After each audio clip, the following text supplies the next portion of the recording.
नमस्कार मित्रांनो, घरोघरी मातीच्या चुली या मालिकेच्या 14 जानेवारीच्या भागात आपल्याला पाहायला मिळणार आहे. जानकी तिच्या आईला म्हणत असते, आई तू मला मुलगी म्हणून समजू नाही शकलीस. आणि त्यानंतर ती सुमित्राला म्हणते, आणि आई तुम्ही सुद्धा मला मुलगी म्हणून नाही समजू शकलात.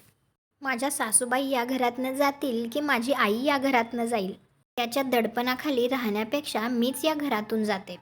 यामुळे जानकीला खूप जास्त वाईट वाटलेलं असतं आणि ते खरंच निघून जाते. तर त्यानंतर आता माया फोन करून कोणाला तरी सांगते की जानकी घरातून एकटी बाहेर गेली आहे.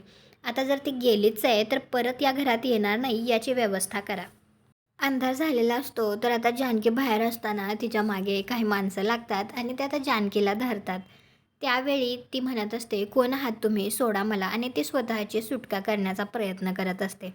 आणि त्याच वेळी आता सुमित्रा आणि जानकीची आई या दोघी तिच्या मागे मागे आलेल्या असतात आणि त्या दोघी हे सगळं बघतात.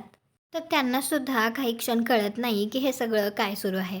तर त्यातीलच एक माणूस आता जानकीला धक्का देतो तर ती एका झाडावर येऊन आदळते आणि तिच्या डोक्याला लागतं. तर ती दोन माणसे आता सुमित्रा आणि जानकीच्या आईला मारण्यासाठी येतात आणि ते त्या दोघींवरही हल्ला करतात. तर तुम्हाला काय वाटतं, आता जानकी आणि या दोघी या तिघींची व्यवस्थितपणे तिथून सुटका होईल का?